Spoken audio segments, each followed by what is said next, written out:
The secret for hiking is go slow. Come on, don't be shy. Don't have more space. Stop like 1 minute, 2 minutes every 20 minutes, yeah, to get used to the body for the lack of oxygen, okay? And then we can keep going. We have eat some chocolate, some nuts to get some energy. Not much, because we need la sangre, the blood, for the head and for the heart, for the muscles, yeah, not for the stomach. So we arrive at the top of the Teide. We are the highest in Spain now, and the sunrise is there by Gran Canaria. It's amazing, amazing, amazing. And the shadow is amazing Teide.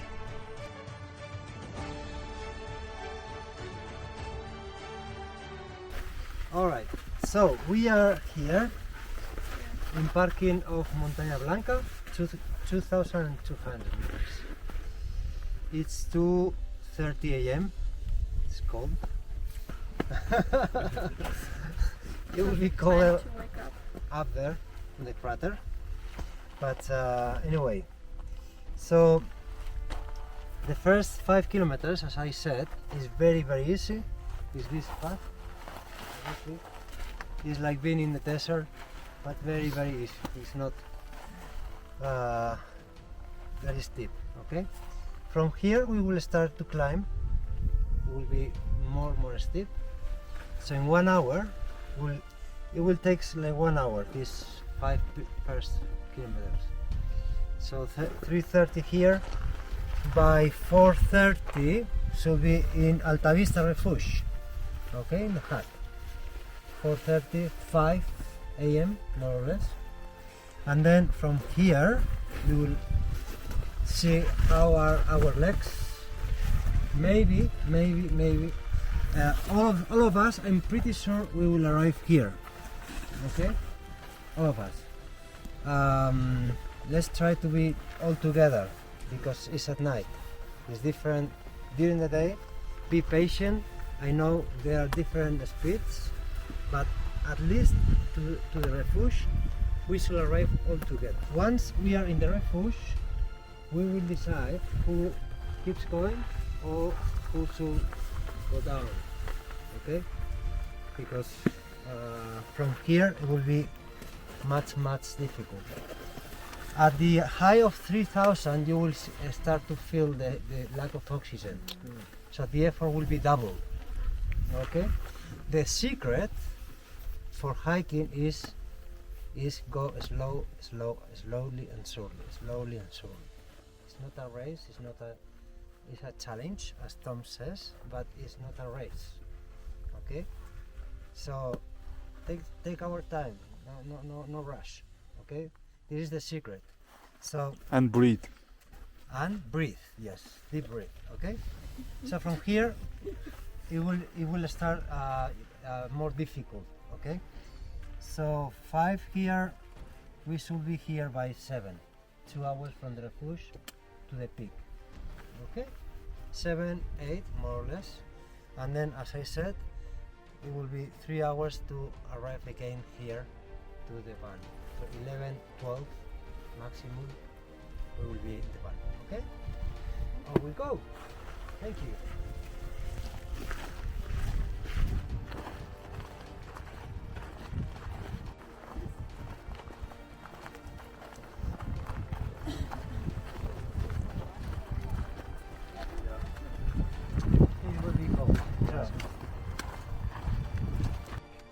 After 5 kilometers, we have arrived here.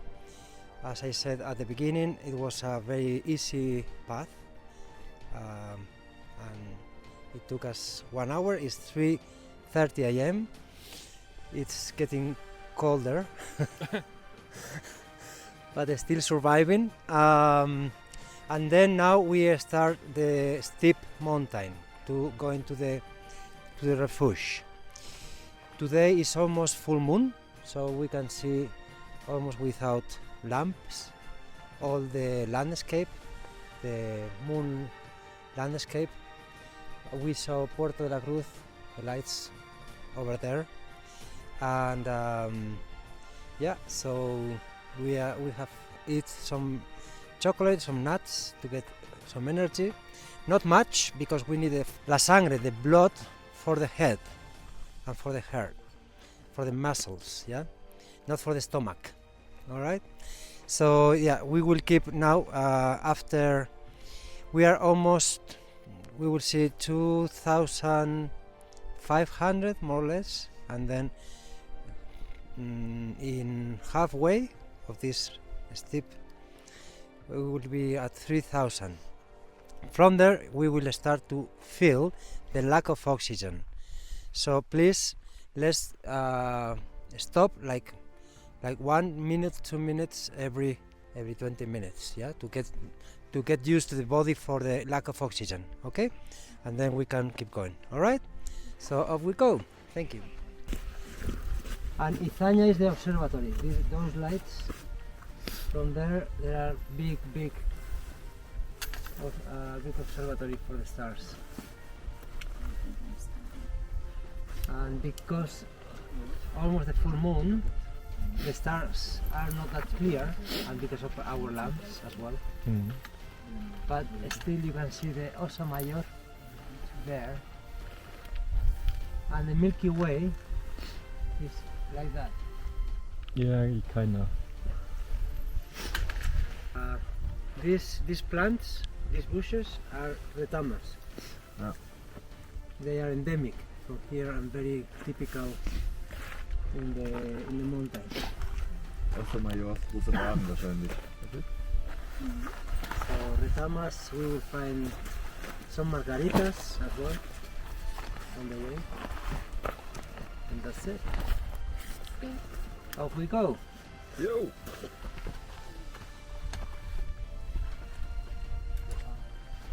So we arrived at the refuge of Alta Vista at 3,000. You can see 3,260 meters. It's 5 p.m. It's a little bit more colder, getting colder and colder and colder till get the crater at almost 4,000. We are feeling now a little bit of the lack of oxygen, a little bit of dizzy, but it's fine. We stretch, we make some exercise that Tom's recommend us, and yeah, the refuge is closed now. We are on the way to the crater. So that's it. Thank you.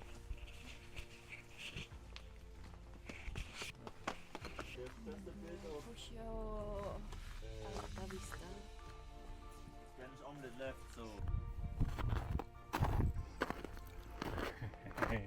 Now it is really steep. Please be aware where the steps, yeah? Yeah. Yeah. And stick together. Please. Yeah. Extreme attention on your steps. Yeah. It will be even more risky on the way down.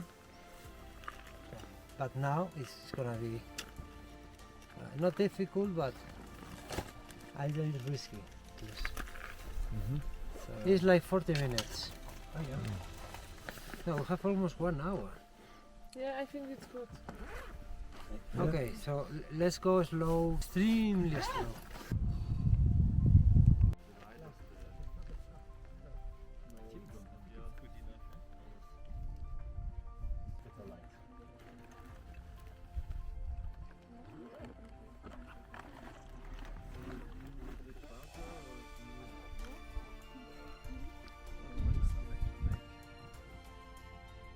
That smoke is actually really hot steam.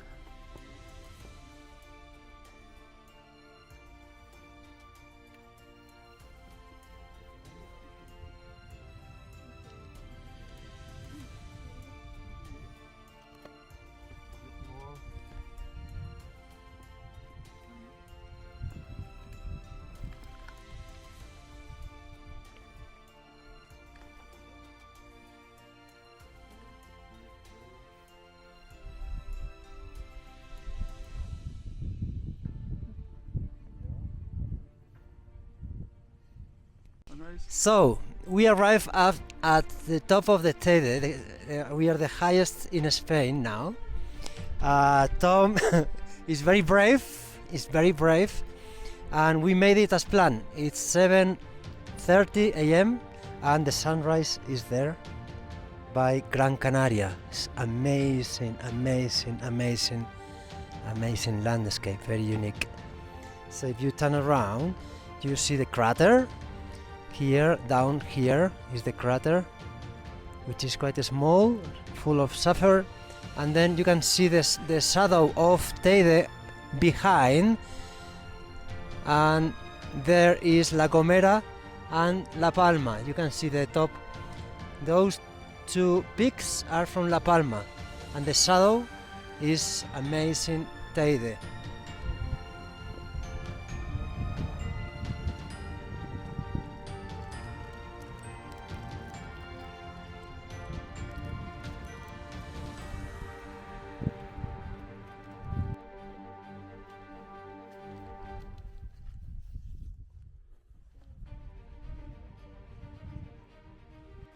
So we are coming down from the crater, and there were some parts with the snow that made this excursion very special. It's not very normal to have snow from here to the crater, and it was really special. But we passed the trial, so it was very slippery, and now it's time for having brunch, not breakfast, not lunch, brunch, and to recover energies after a long way. From here, from the refuge of Alta Vista, from 3,260 meters, we only have like 2 hours maximum to get the parking of Montaña Blanca, and then we will finish the excursion. All right. Just let you know that all this area were very sacred, very respected, very important for the old Aborigines, like the Guanches, 5 centuries ago, before Colon arrived here, because he stopped in Canary Island before going to discover America. That's why there's so much connection between America and Canary Island. Loads of Canarian people are living there, and loads of, for instance, Venezuelan people or people from Cuba are living here in Canary Island. So we have the traditions from them as well. We brought the cacao from America, coffee, bananas, tropical fruits. Anyway, we were talking about the Aborigines, the Guanches. So the Guanches were very here. They were very concerned about all this place and respected a lot Teide. They thought there was a dragon inside the Teide, and the dragon erupted balls of fire. Yeah.